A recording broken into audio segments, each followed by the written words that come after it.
కొత్త labours loss వచ్చాయి. చాలా కన్‌ఫ్యూజింగ్‌గా ఉన్నాయి. సో ఎవరైతే కాంట్రాక్ట్ ఎంప్లాయీస్ ఫిక్స్డ్ టర్మ్ కోసం పనిచేస్తారో వాళ్ళు అండ్ ఫుల్ టైమ్ ఎంప్లాయీస్ అందరూ వర్కర్స్ కేటగిరీలోకి వస్తారు. తర్వాత స్విగ్గీ, జొమాటో వీళ్ళందరూ ఉన్నారు కదా, వీళ్ళు ప్లాట్‌ఫామ్ వర్కర్స్ కిందకి వస్తారు. ఇంకా నెక్స్ట్ ఫ్రీలాన్సర్స్ అందరూ కూడా గిగ్ వర్కర్స్ కిందకి వస్తారు. సో ఇప్పుడు చేంజెస్ ఏవొచ్చాయో వన్ బై వన్ ఈ డాక్యుమెంట్ ని రెఫర్ చేస్తూ చెప్తా. ఫస్ట్ ది మనం ఇందాక అనుకున్న వర్కర్స్ అందరికీ కూడా ఎంప్లాయ్మెంట్ అపాయింట్మెంట్ లెటర్స్ కంపల్సరీ ఉండాలి.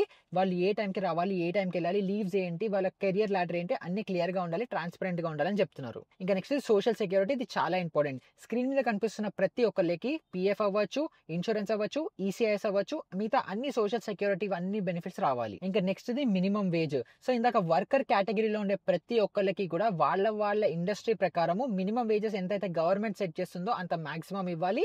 అండ్ ఈ పే అవుట్ కూడా అంటే శాలరీ కూడా మంత్ లో 7th లోపల రావాలి అని చెప్పి రూల్ తీసుకొచ్చారు. ఇంకా నెక్స్ట్ ఫుల్ టైమ్ ఎంప్లాయీస్ లేదా కాంట్రాక్ట్ ఎంప్లాయీస్ ఎవరైతే 40 years కంటే ఎక్కువ ఉంటారో వాళ్ళకి yearly once health checkups compulsory ఆ కంపెనీ వాళ్ళు చెయ్యాలి అని రూల్ తీసుకొచ్చారు. ఇంకా నెక్స్ట్ ఉమెన్ కోసము మెన్ అవ్వచ్చు, ఉమెన్ కావచ్చు, ఇద్దరికి ఈక్వల్ పే ఉండాలి. అండ్ వాళ్ళ నైట్ షిఫ్ట్స్ కూడా చేయొచ్చు.